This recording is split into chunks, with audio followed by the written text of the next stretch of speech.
Bismillahirrahmanirrahim. Assalamualaikum warahmatullahi wabarakatuh. Selamat datang kembali bersama kami di channel Azril Hidayat. Dalam video kami kali ini kami akan sampaikan informasi terbaru mengenai surat yang baru saja terbit dari Menteri Pan-RB atau Menteri Pendayagunaan Aparatur Negara dan Reformasi Birokrasi terkait dengan tenaga honorer.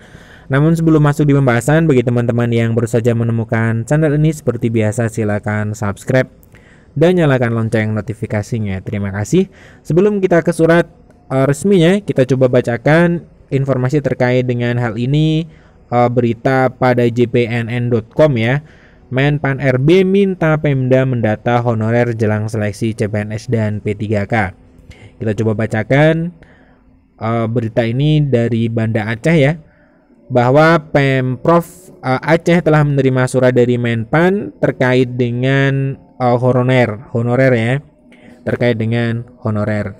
Nah, dalam surat tersebut yang ditujukan kepada seluruh kepala daerah di daerah lain, pemerintah daerah diminta untuk mendata tenaga honorer yang memenuhi syarat untuk mengikuti seleksi calon pegawai negeri sipil dan formasi P3K. Menurut Kepala Biro Administrasi Pimpinan Setda Aceh Muhammad Iswanto, berdasarkan Peraturan Pemerintah 49/2018 tentang ASN, pegawai non-PNS dan honorer yang masa kerjanya paling lama 5 tahun dapat menjadi P3K apabila memenuhi persyaratan dalam Peraturan Pemerintah atau PP. Nah, kita coba masuk di suratnya. Saya sudah menemukan. Nah, surat ini tertanggal 31 Mei tahun 2022 ya. 31 Mei 2022. Kemudian halnya adalah status kepegawaian di lingkungan instansi pemerintah pusat dan pemerintah daerah kepada para pejabat pembina kepegawaian atau PPK ya. Di sini adalah gubernur, bupati di lingkungan kementerian atau lembaga instansi pusat dan daerah. Ternyata juga untuk instansi pusat ya, di kementerian. Nah, kita coba bacakan untuk isinya. Yang pertama adalah komitmen pemerintah untuk menyelesaikan, di sini menyelesaikan dan penanganan tenaga honorer yang telah bekerja di lingkungan instansi pemerintah telah dilaksanakan berdasarkan Peraturan Pemerintah 48/2005 yang telah diubah dalam PP nomor 43 tahun 2007, kemudian dan lain-lain ya. Intinya adalah pemerintah berkomitmen untuk menyelesaikan dan menangani tenaga honorer yang telah bekerja di instansi daerah, di instansi pemerintah ya. Kemudian poin 2, selanjutnya seiring dengan pelaksanaan reformasi birokrasi, ini intinya adalah tentang ASN, bahwa ASN itu adalah profesi yang memiliki kewajiban mengelola dan mengembangkan dirinya dan wajib mempertanggungjawabkan kinerjanya. Ini poin kedua. Untuk poin ketiga adalah dalam Undang-Undang Nomor 5 2014 tentang ASN, bahwa pegawai pemerintah, pegawai ASN itu terdiri dari PNS dan P3K. Kemudian kedudukannya sebagai unsur aparatur negara.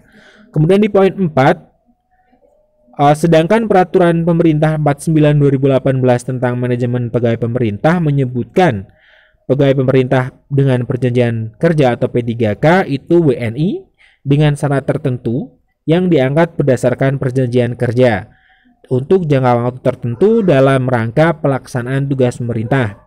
Pasal 2 ayat 1 berbunyi jabatan ASN dapat diisi oleh P3K meliputi JF dan JPT. JPT itu bisa diisi P3K sebagaimana pasal 5 adalah JPT utama tertentu dan JPT madya tertentu.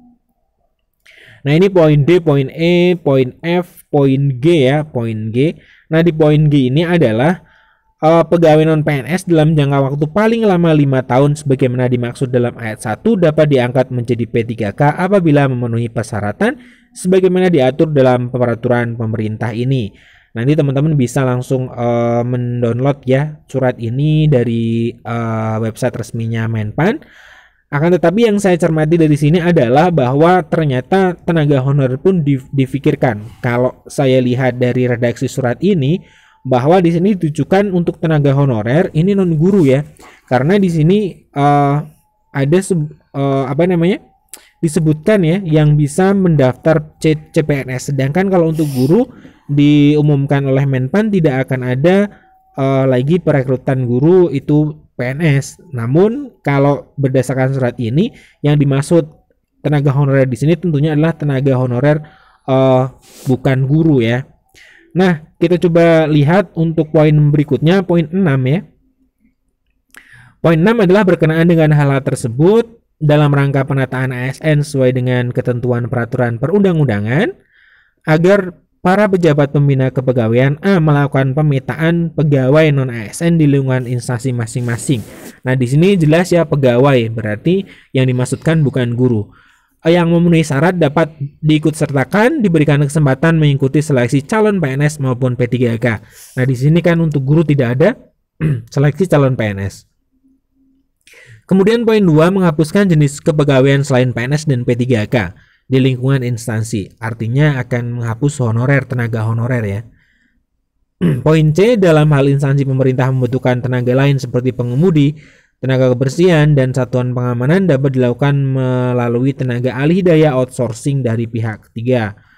Nah, ini apakah kemudian nanti juga berimplikasi pada pegawai ataupun tenaga non guru ya, tenaga yang ada di sekolah termasuk misalkan satpam, kemudian tenaga kebersihan, kemudian apakah masuk dalam hal ini yang nantinya akan diambil alih dari pihak ketiga atau outsourcing? Kita nanti masih menunggu klarifikasi ataupun penjelasan lebih lanjut dari Menpan. Kemudian poin B-nya menyusun langkah strategis penyelesaian pegawai non-ASN yang tidak memenuhi syarat dan tidak lulus CPNS maupun CP3K sesuai ketentuan perundang-undangan dalam batas waktu 28 November 2023. Jadi penyelesaian honorer ini diberi tenggat waktu sampai 28 November 2023. Poin E, bagi pejabat pembina kepegawaian yang tidak mengindahkan amanat sebagaimana tersebut di atas dan tetap mengangkat pegawai non-ASN akan diberikan sanksi berdasarkan ketentuan perundang-undangan dan dapat menjadi bagian dari objek temuan pemeriksaan bagi pengawas internal maupun eksternal pemerintah. Ini ditandatangani oleh Bapak Cahyokumolo ya selaku Menpan RB. Nah, ini memberikan satu kesimpulan bahwa nantinya di pemerintah daerah ataupun kementerian itu memang tidak akan ada tenaga honorer, semuanya CPNS dan P3K. Namun di sini yang menjadi pertanyaan adalah apakah tenaga administrasi pendidikan itu masuk dalam hal tenaga honorer yang menjadi fokus dalam surat ini atau tidak. Ini nanti kita harus klarifikasi lebih lanjut. Kemudian apakah dalam hal ini ya, misalkan seperti tadi di poin bawah ada tenaga outsourcing yang akan bekerjasama dengan pihak ketiga, di sini seperti tenaga pengemudi, tenaga kebersihan, pengamanan, dan itu dapat diambil dari outsourcing. Apakah ini juga berdampak kepada tenaga-tenaga yang ada dalam sekolah, misalkan menjaga sekolah, kemudian satpam sekolah, kemudian tenaga kebersihan ataukah tidak? Ini kita coba nanti untuk menelusurinya lebih lanjut. Nah, sekian informasi dari kami. Namun yang terpenting adalah Menpan RB di sini sudah berkomitmen untuk menyelesaikan tenaga honorer di tahun 2023. Semoga nanti teman-teman tenaga honorer misalkan administrasi pendidikan itu memang akan ada peraturan yang mengikat terkait dengan seleksi untuk tenaga administrasi dan juga tenaga kependidikan di sekolah. Sekian informasi dari kami. Assalamualaikum warahmatullahi wabarakatuh.